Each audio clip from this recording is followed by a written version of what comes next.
Have you got too many running shoes and looking to cut down your rotation to maybe 3 running shoes for 2026?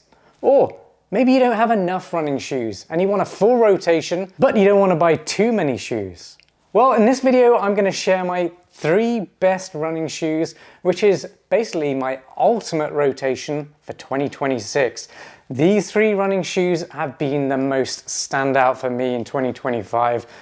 Now, granted, there have been a lot of fantastic running shoes. If you've been following me, I have uncovered some really amazing ones in areas that I wasn't expecting to find them. But these are the ones that I really do gravitate towards when going for a run that isn't a review run. So that's my own time where I just want to go for runs, get my training mileage in, ready for races.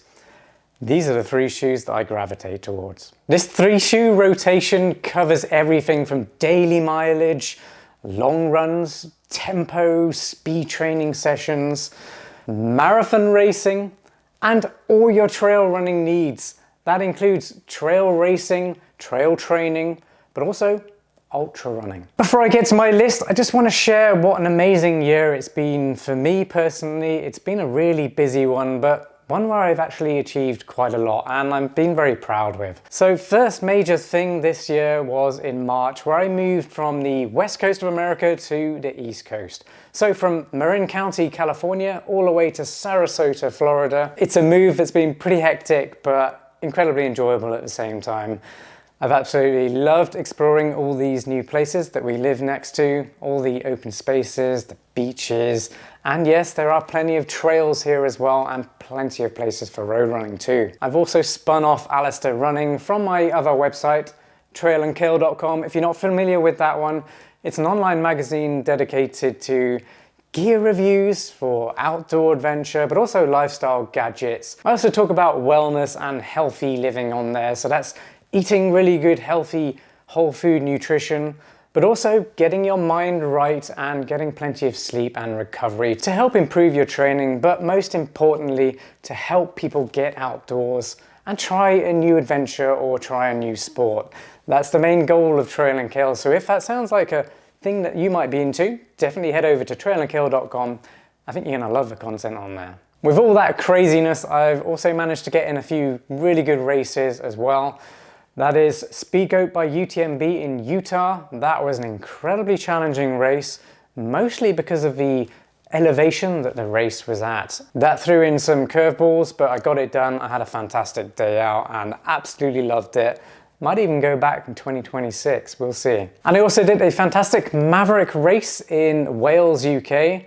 Now that was a completely different race. It was completely pouring with rain. It was also very technical in areas, but very wet, and a faster race that I really enjoyed as well. And we also went to the French Alps and the UK a lot to visit family and just get some run time in the mountains with our son Seb, because that's been a really important journey for us and something that's really important. We want to get our son into the same lifestyle that we're into, and just hopefully we want to get him to enjoy the things we really enjoy, which is being outdoors in nature, running, being active and eating well.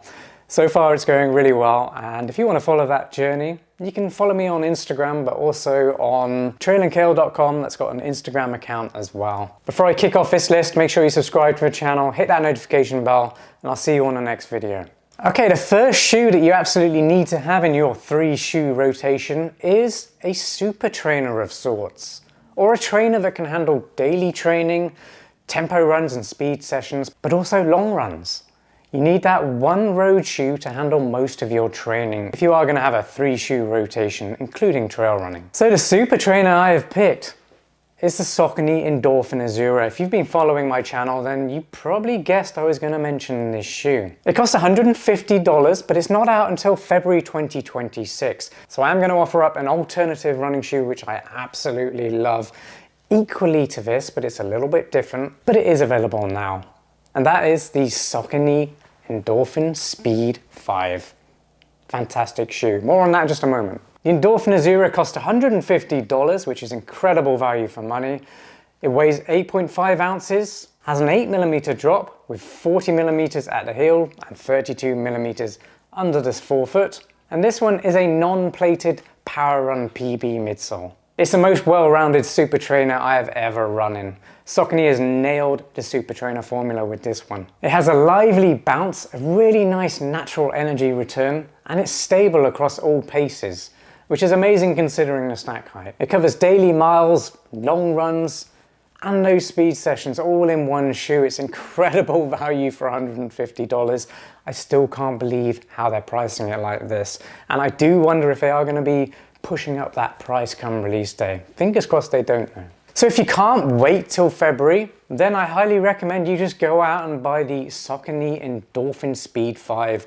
This shoe is absolutely fantastic. I love it just as much as the Azura, but just a few things to bear in mind. It is a slightly firmer ride, but there's still plenty of protection. And if you do run with a high cadence and you run more towards your forefoot, then you're not going to notice that. It's going to feel fantastic. The fit is just as awesome as the Azura.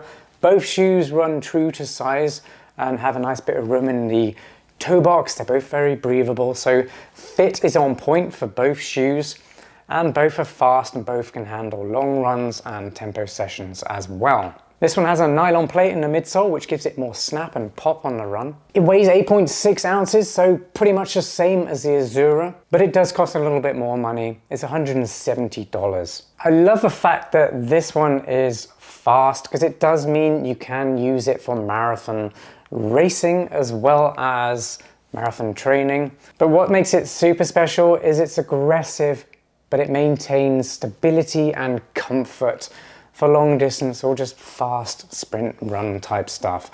This one is really incredible, just as the Azura is. You can think of the Azura as a more cushion protective version of this shoe, but with a smoother transition or foot roll from heel landing to toe takeoff. That one really does propel you forward if you land more towards your heel or your forefoot, whereas the Endorphin Speed 5 is better tuned for those who run at the midfoot or forefoot. Next up is the shoe you need for marathon racing. Now, you could of course use the Azura or the Endorphin Speed 5 for marathon racing as well, but if you want the best carbon plated race day shoe for that purpose, well, you have to check out the Rocket X3 from HOKA. This one is incredible. It's one of those rare racing shoes that has the stack height, it has the pop, the bounce, the energy return, that carbon plate, which when you compress it, absolutely flies when you let go of it. I've just got to go get it. I think it's gone outdoors somewhere. Found it. But all that energy return, pop and speed comes in a stable platform. That is the key with this one. There are so many race day shoes, you can see them all up here behind me, which I reviewed.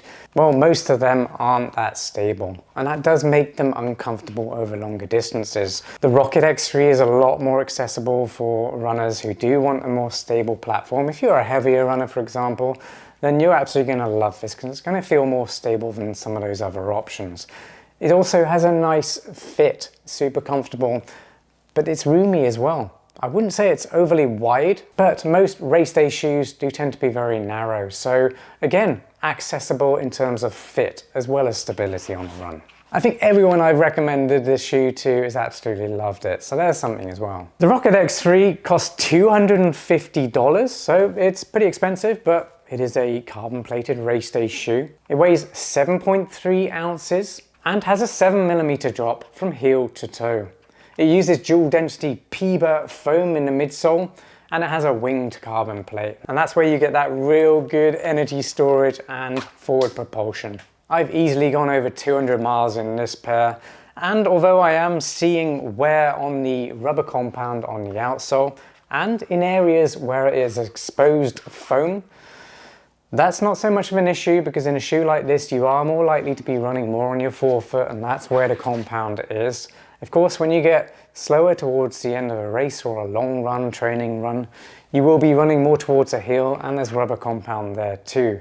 I'm seeing most of the wear on the forefoot section of the rubber compound, and if you look, you will definitely see that wear here. But having said that, I'm not noticing any slip on the run. Traction is still very good, and that's down to the rubber compound itself rather than the traction pattern on the bottom. I absolutely love the rocker in this shoe because it does mean if you do land more towards your heel, you get that really smooth, soft landing on the PIBA foam, but then it rebounds really, really well towards the forefoot when you do your toe off. And that is what's so special. PIBA foam is one of the best, most responsive foams out there, and it has one of the best longevity to it as well, so it lasts a long time. You're not going to feel like it's compressed over time. So I expect to be able to get over 400 miles in this shoe, no problem.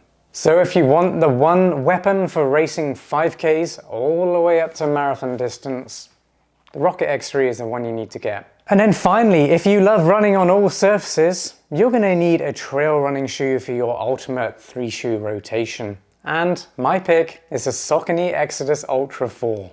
This shoe is absolutely amazing in so many ways, and it's so underrated in my opinion. This one does it all. If you need a shoe that has cushioning underfoot, and I guess you could call it max cushioning, but I personally wouldn't because I don't feel like I'm disconnected from the ground, and it doesn't mean I'm unstable on the run. So I'm just going to call it well cushioned in this case. That gives you protection underfoot from sharp objects on the trail. It also makes it a good shoe if you do need to run to your trailhead before you get to your trails, or you want a road to trail running shoe. It's not specifically a road to trail shoe or a hybrid shoe. It's very much an all mountain running shoe that is very capable, making it fantastic for ultra running as well.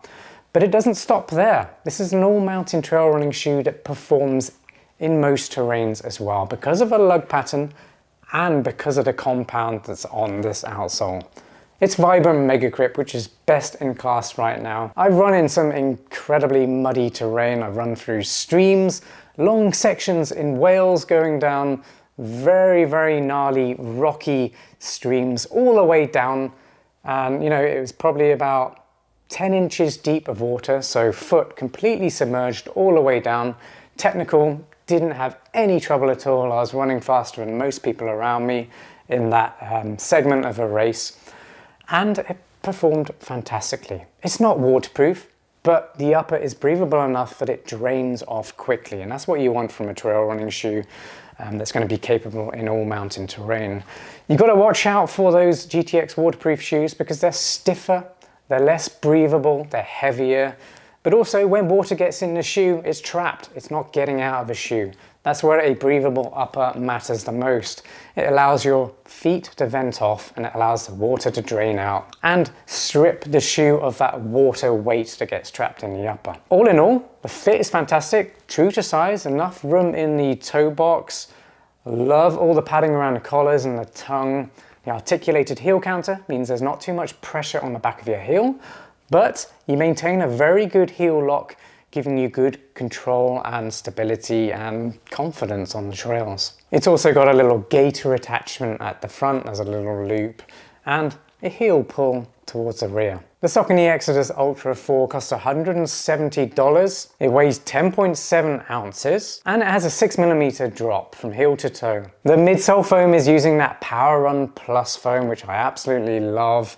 It's got good longevity and it's got really, really good rebound and response. If you want deeper dives on any one of the running shoes I recommended here today, just click on the links that pop up when I mention the shoe. That'll go to my full review here on YouTube, where you'll get a better picture of the shoe, who it's going to be best for, where it performs best, and some of the areas where it could be improved as well. And there you have it, that's my top 3 running shoe rotation heading into 2026. You really can't go wrong with any one of these running shoes, and all your bases will be covered. And of course, every running shoe on this list has made it on the roundup because of its performance and value for money. So congratulations to every shoe that made it on this one. And if you're not subscribed to my channel yet, make sure you do hit that subscribe button and hit that notification bell as well. That'll let you know as soon as new videos drop. And I've got a lot of cool stuff coming up in 2026, so you're going to want to be along for the journey. Thanks again for watching, and I'll see you on the next one. Peace.